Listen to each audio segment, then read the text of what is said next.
Hépatite virale, pour la première fois le virus numéro 3, photographié par des chercheurs lyonnais. Sécurité et liberté, projet de loi adopté dans ce journal les explications d'Alain Perfit. Ski, nouvelle victoire de Perrine Pellen en slalom. Mesdames et messieurs, bonsoir. Une nouvelle a fait ce matin le tour de toutes les salles de rédaction. La source en était notre confrère lyonnais, Lyon Matin. 4 équipes de chercheurs de l'Institut Pasteur de Lyon avaient réussi à isoler le virus numéro 3 de l'hépatite virale et ils étaient même parvenus à le photographier. En fait, dès notre édition de 13 heures, nous vous avons dit qu'il s'agissait d'une information que nous avions pu vous donner il y a déjà quelque temps, puisque notre spécialiste des questions médicales, Martine Alain-Regnault, en avait parlé sur notre antenne dès l'été dernier.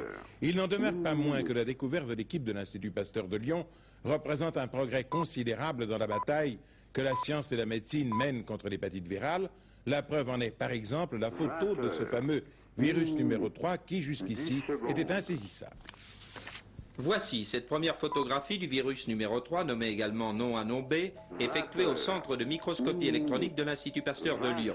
Cette découverte, présentée aujourd'hui comme une première mondiale, remonte effectivement à plusieurs mois et sa révélation par la presse est jugée contestable par certains chercheurs et en tout cas prématurée. Car le virus numéro 3 a été prélevé sur des foies malades, il n'est pas encore isolé.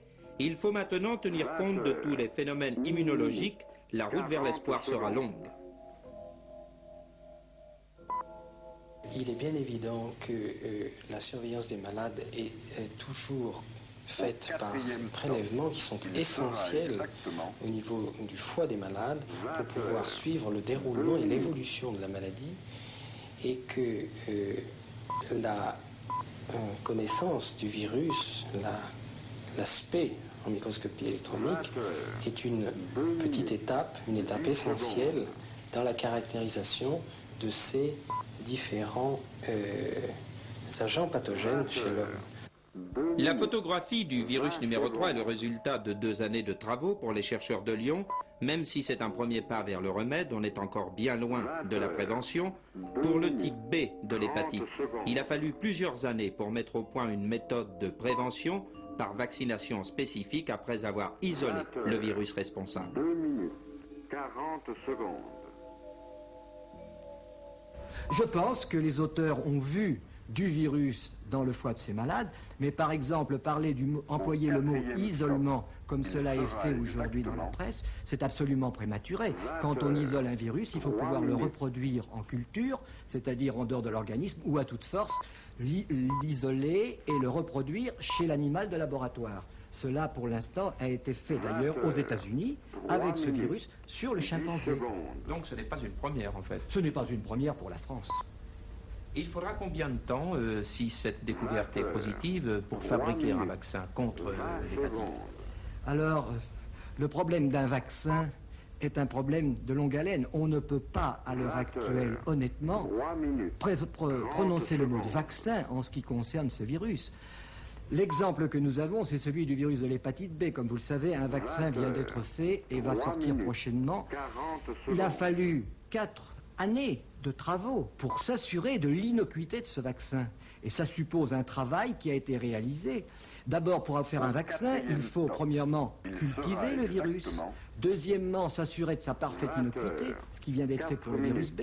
Et ici, il faut être très prudent, parce que dans le cas du virus B, ça serait probablement la même chose dans le cas de ce virus, comme il n'est pas cultivable, on est obligé de recourir présentement à l'homme malade pour fournir la source de vaccin, et dans ces conditions, ce vaccin, si on ne prend pas toutes les précautions d'innocuité, il a toute chance d'être peut-être le plus dangereux de tous les vaccins que l'on peut utiliser. Et c'est ce qui a été fait récemment à l'Institut Pasteur pour le virus B, où avant de lâcher ce vaccin dans la nature, on s'est assuré par des travaux très méticuleux que ce vaccin avait une parfaite innocuité.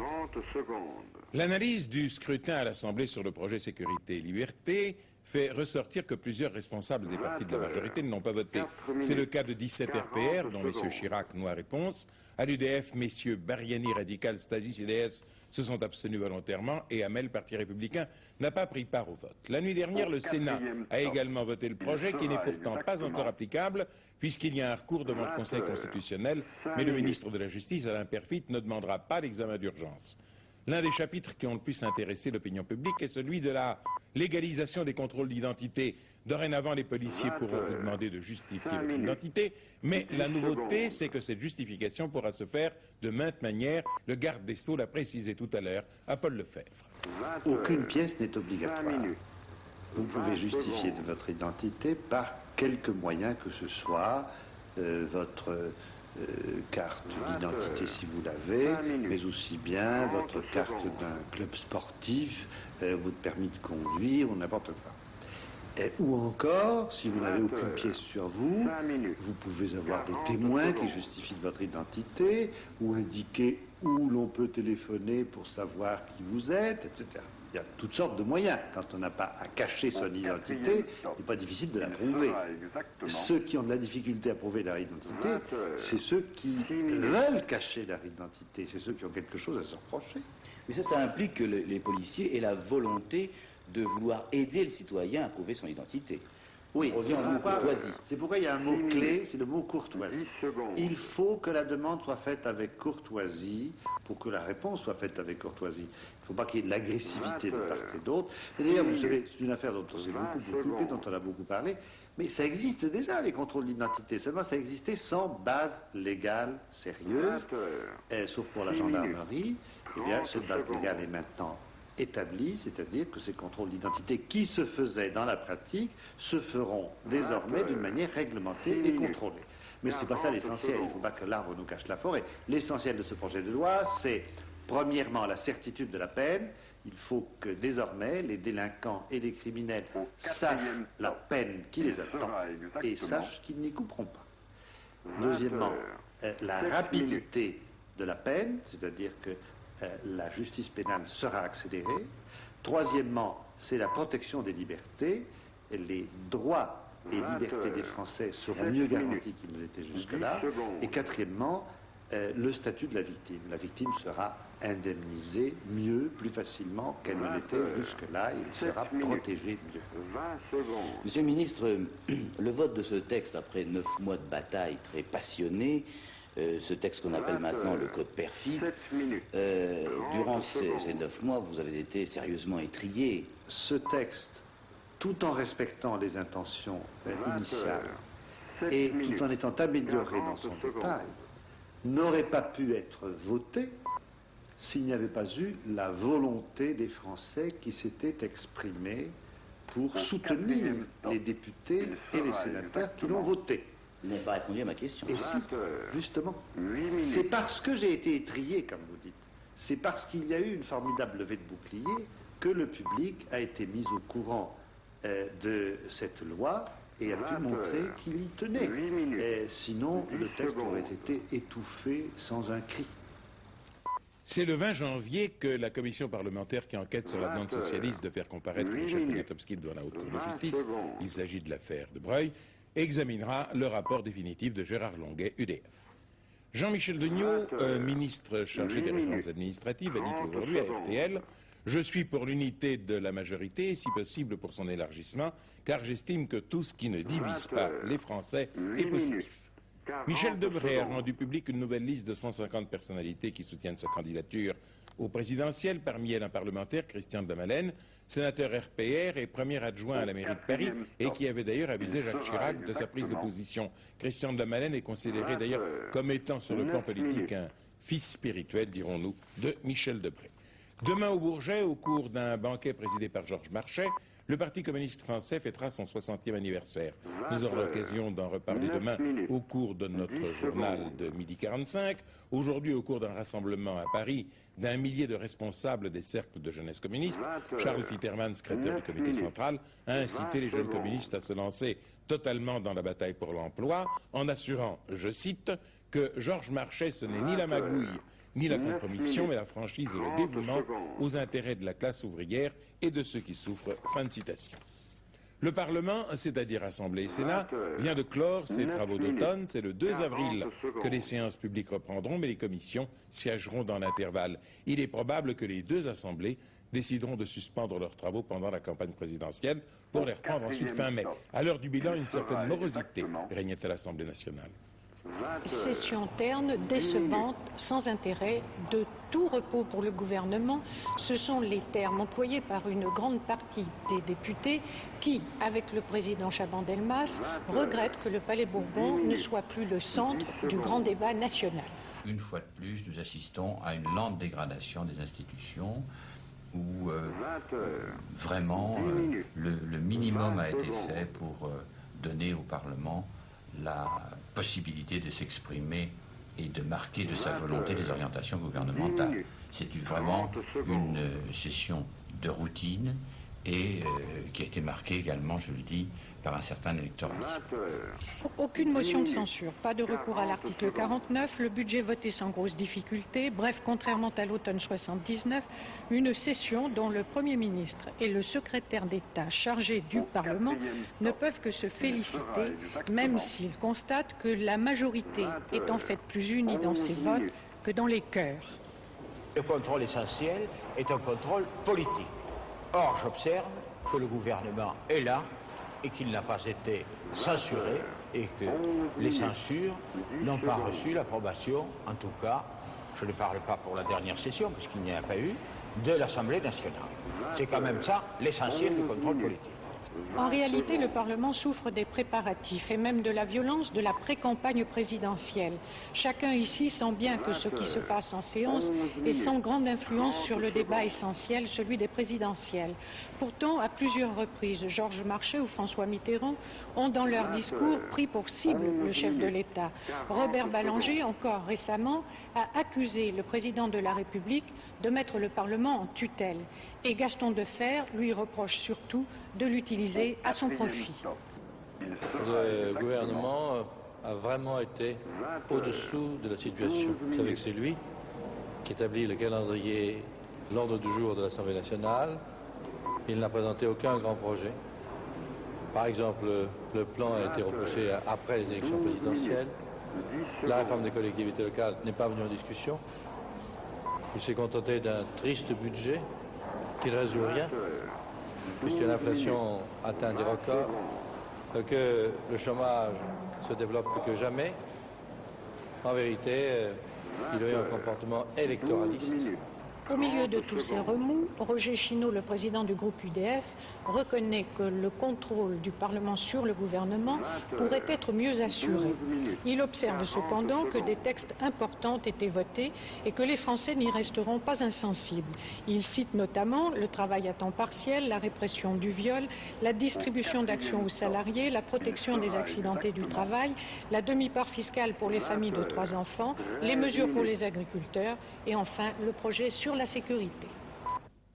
Le cardinal Etchegaray, archevêque de Marseille, écrit dans son bulletin diocésain « La faim demeure une réalité permanente qui atteint 800 millions d'êtres humains dans le monde, lesquels sont en état de pauvreté absolue. » Le cardinal rappelle que le nom de Bethléem signifie la maison du pain et il poursuit « Comment pouvons-nous célébrer dans la joie Noël à Bethléem sans penser avec angoisse à tous ceux qui sont sans pain à l'heure où nous nous bousculons devant les étalages pour le réveillon ?» En l'hôtel Matignon, aujourd'hui à Paris, c'était l'arbre de Noël des enfants du personnel des services du Premier ministre. Monsieur et Madame Barre étaient là pour accueillir leurs petits invités, auxquels se mêlaient Bernard Lefort, administrateur de l'Opéra, Mireille Mathieu, Chantal Goya et d'autres. Et Raymond Barre a dit, dans le temps que nous traversons, « Je souhaite que pour tous les Français, Noël soit la fête de la paix et de l'espoir. » À Paris, le ramassage des ordures est en panne depuis plusieurs jours et la situation est toujours confuse. Les éboueurs ont repris le travail normalement dans certains quartiers, mais en d'autres endroits de la capitale, les poubelles n'ont pas été enlevées. Par ailleurs, sur l'appel de leur syndicat, plusieurs groupes de conducteurs de bennes ont bloqué les rampes d'accès à Ivry, ici les Moulineaux et Saint-Ouen, qui mènent aux usines de traitement des ordures ménagères et des camions qui effectuent plusieurs tournées dans la matinée n'ont pas pu décharger leur cargaison. Alors d'une part, le conflit n'est pas facile à résoudre, des négociations doivent s'engager. D'autre part, les manifestations des éboueurs à différentes reprises cette semaine à Paris ont provoqué des embouteillages gigantesques. Étranger à N'Djamena au Tchad, après les violents combats qui ont marqué la chute d'Hissène Habré, la ville est maintenant entre les mains des partisans du président Boukeni Wedei et de ses alliés libyens. Notre envoyé spécial Edouard Laure, qui a vu les ruines et les autres traces des combats à N'Djamena, nous téléphone d'une ville frontière située au Cameroun. N'Djamena, la capitale du Tchad. N'Djamena qu'il faudrait aujourd'hui presque rayer de la carte du monde. Ce que je viens de voir est tout simplement une ville morte, anéantie par 6 jours de guerre civile.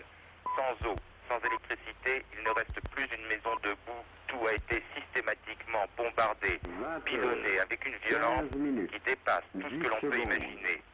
Quant à ceux qui auraient aidé au nettoyage de N'Djamena, il faut croire qu'ils ont reçu l'ordre de quitter la capitale. En 24 heures, je n'ai aperçu que 2 militaires libyens cachés dans les décombres de ce qui était l'ancienne présidence de la République. L'essentiel des forces libyennes doit sans aucun doute se trouver à 5-10 km à l'extérieur de la ville. Enfin, s'il est impossible d'avancer un chiffre sur l'importance de ces effectifs militaires libyens, il est incontestable que le Tchad vient de s'engager dans une politique très favorable au colonel Kadhafi. C'est le président Goukouni qui me l'a confirmé lui-même, très ouvertement, dans une conversation que nous avons eue pendant plus d'1 heure. Un président que j'ai trouvé très amer à l'égard de la France, accusé d'avoir choisi la carte Hissène-Habré à la veille de la chute de la capitale.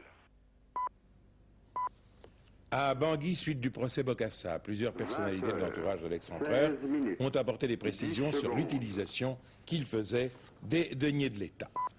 L'URSS va rendre un hommage officiel mardi à Alexei Kosygin, qui est décédé avant-hier. Il sera inhumé au pied du mur de briques rouges du Kremlin, qui est le lieu réservé aux plus hautes personnalités du régime et qui est situé juste derrière le mausolée de marbre de Lénine. La presse soviétique aujourd'hui rend hommage à l'ancien Premier ministre disparu et retrace en détail son œuvre considérable, dit-elle, au service de l'État et du parti.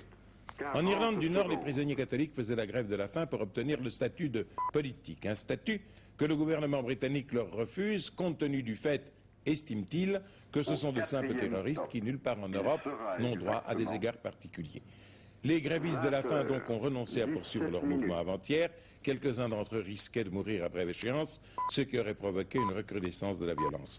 À Belfast, ces jours derniers, la tension montait, mais il semble que les organisations politiques catholiques aient senti qu'elles étaient en train de perdre la partie, malgré quelques manifestations spectaculaires.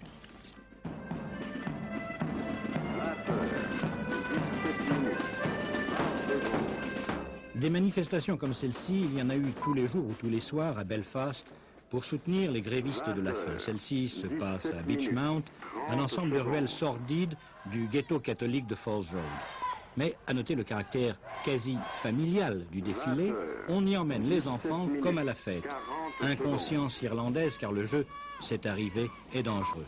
Ça ne fait rien, ça fait partie de l'âme irlandaise, qui se complaît dans la tension, qui se délecte du drame, qui s'épanouit dans le malheur et qui pousse le goût de la tragédie jusqu'à décider le 27 octobre une grève de la faim calculée non sans cynisme pour aboutir à quelques morts spectaculaires juste avant Noël.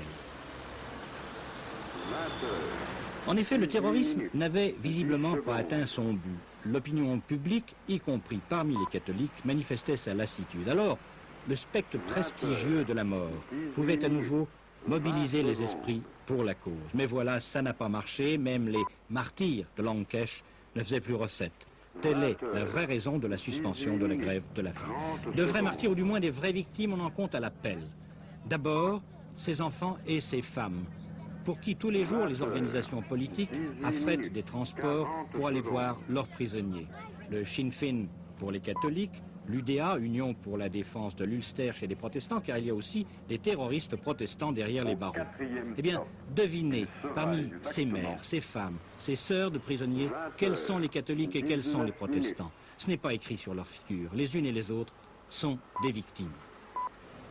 Même avant la fin de la grève, la violence n'était déjà plus ce qu'elle était. C'est bien simple, il y a 10 ans qu'on n'avait pas connu un tel calme relatif.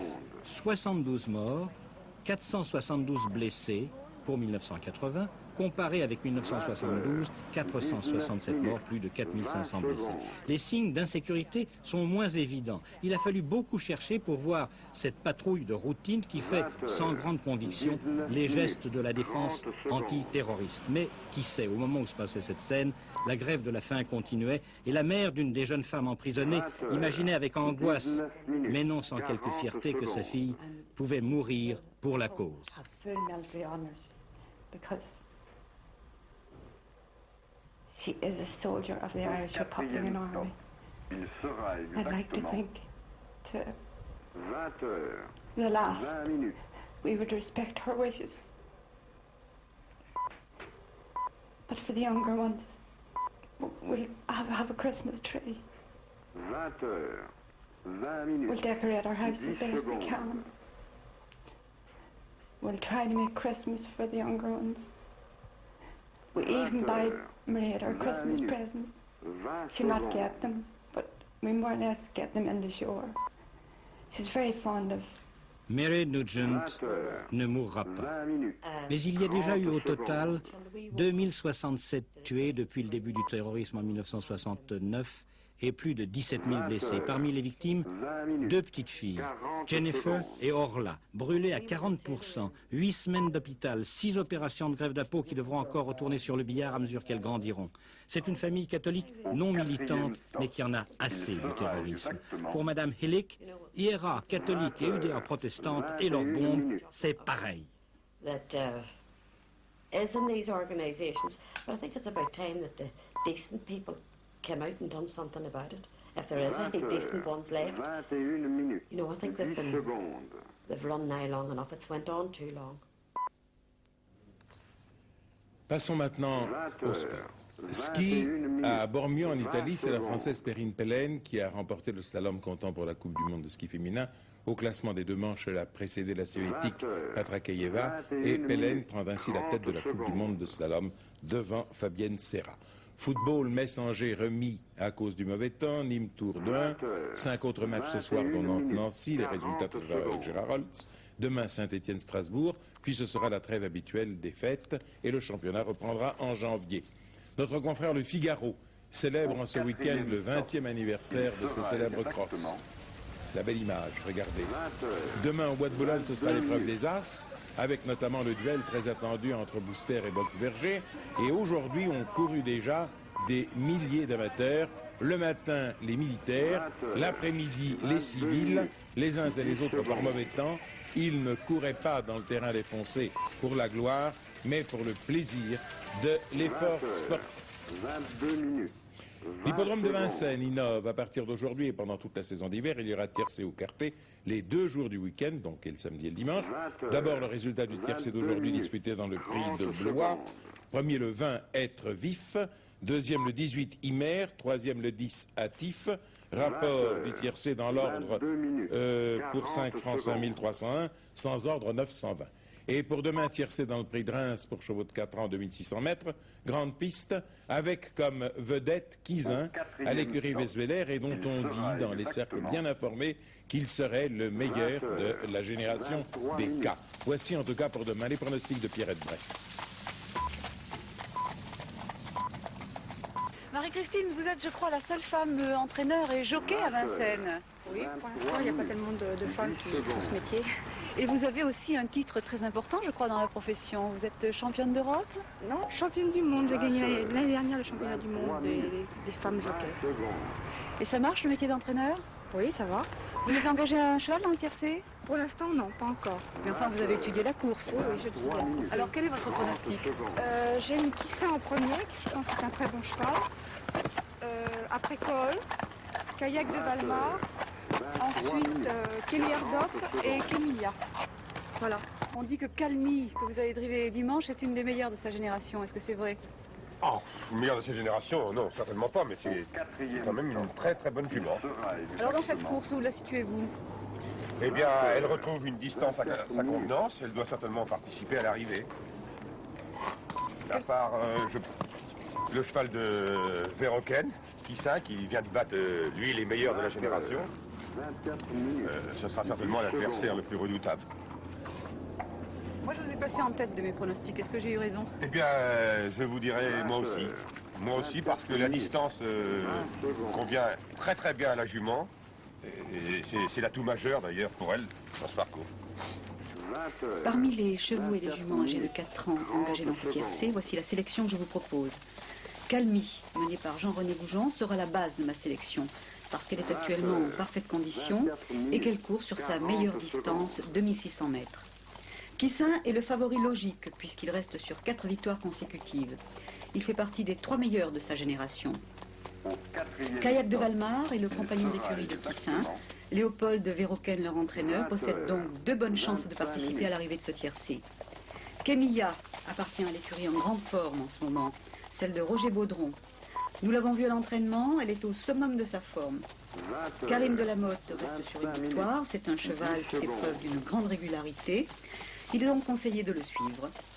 Kelly Edop a déjà pris plusieurs places à Vincennes, il est tout à fait en mesure de défendre une bonne chance d'outsider. Le Tour de France automobile qui comptait pour le championnat d'Europe des rallyes n'aura pas lieu en 81. C'était une des plus anciennes épreuves sportives françaises puisqu'elle avait été créée avant le début du siècle. Mais les organisateurs ont dû cette fois-ci déclarer forfait faute d'avoir pu trouver un soutien financier suffisant. De fortes pluies se sont abattues hier vendredi et la nuit dernière sur les Pyrénées-Atlantiques et elles ont provoqué des inondations dans le Béarn et dans le Pays Basque. En Béarn, la pile d'un pont a cédé sous la pression des eaux à Asson. Et l'ouvrage s'est écroulé à Gélos, près de Pau. Plusieurs caravanes dans un camping ont été emportées par les eaux. En Pays Basque, la Nive et la Nivelle sont sortis de leur lit, inondant les bas quartiers d'Asquin, Villefranche et le quartier Maignon, près de Bayonne. La route reliant Saint-Jean-de-Luz à Saint-Pé-sur-Nivelle a été coupée en plusieurs endroits, mais la circulation a pu être rétablie ce matin. Dans la région de Toulouse, la Garonne est en crue, mais la cote d'alerte n'est pas atteinte. Pourtant, plusieurs centaines d'automobiles stationnés sur les parkings des berges du fleuve ont dû être évacués. Alors quel temps cela donne pour demain? Le temps sera instable avec éclaircies et averses sur l'ensemble du pays. Il neigera sur les massifs montagneux au-dessus de 800 mètres environ. Les éclaircies prédomineront sur les régions méditerranéennes où souffleront Mistral et Tramontane. Je vous dirai dès maintenant que c'est Gérard Rolls qui vous donnera les dernières informations aux environs de 23 heures. Je vous donne rendez-vous, si tel est votre choix, demain à 12h45. Mais je ne vous dis pas encore bonsoir et merci, car nous allons nous quitter en musique. La musique, chacun l'aime et chacun naturellement à sa manière, qui est le plus grand, pour les uns Beethoven, pour les autres Mozart, pour d'autres encore Mahler. Mais la plupart des historiens sont d'accord, l'époque moderne de la musique date de Jean-Sébastien Bach.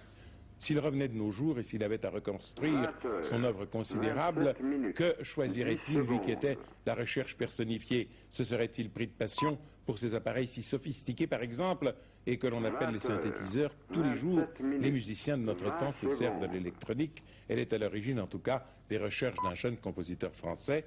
Il livre au public quelque chose qui n'est ni un disque, ni un film, mais une musique en image, une cassette vidéo, destinée à être avalée par les magnétoscopes. Betty Duro. 20h27. Une symphonie travaillée dans un bunker, au fond d'un jardin, par un luthier du XXe siècle.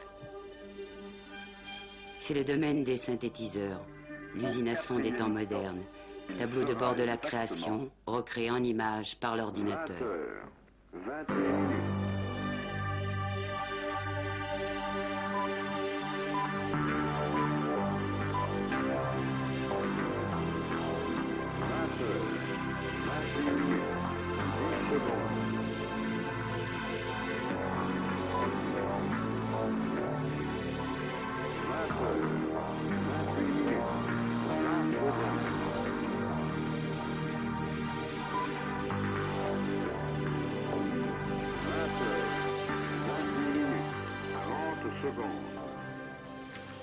Les musiciens sont certainement un peu frustrés au niveau des yeux et c'est la raison pour laquelle la vidéo est évidemment d'un grand intérêt pour tous les musiciens puisqu'il s'agit finalement d'une technique extrêmement proche de la technique que j'utilise avec les instruments qu'on voit là comme les synthétiseurs, puisque de même qu'il y a des synthétiseurs audio, il y a des synthétiseurs vidéo et que plus que n'importe quel autre instrument, plus même qu'une caméra de film, ces instruments sont beaucoup plus adaptés pour essayer de trouver une sorte de complicité visuelle avec la musique électronique.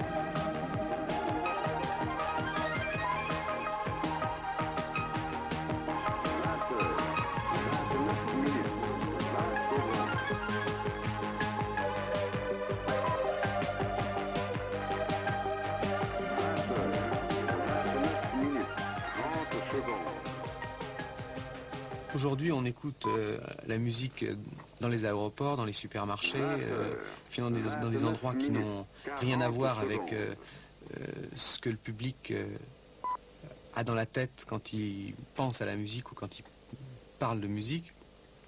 ou de vidéo d'ailleurs, c'est la même chose. Et je crois que ça, il y a une confusion qu'il faut vraiment éclaircir, c'est que plus on vit dans une société industrialisée, plus les artistes doivent être des artisans et travailler comme des artisans. Même si moi je travaille avec des instruments qui sont très sophistiqués, et si les musiciens aujourd'hui, les créateurs, travaillent avec des instruments sophistiqués, ce sont des outils exactement comme ceux qu'utilisaient les artisans au XVIIIe siècle ou au XIXe siècle. Je crois qu'il n'y a absolument aucune différence. Et au contraire, je crois que c'est la meilleure façon d'assumer en tant qu'artiste notre révolution industrielle, d'être un petit peu de plus en plus guerrieros par rapport à la technologie et la détourner de ce pourquoi elle a été faite, c'est-à-dire dans un esprit souvent de standardisation, ce qui est le cas sur le plan industriel, et l'utiliser justement à des fins complètement personnelles, complètement subjectives, complètement arbitraires aussi, ce qui est le propre de tout créateur.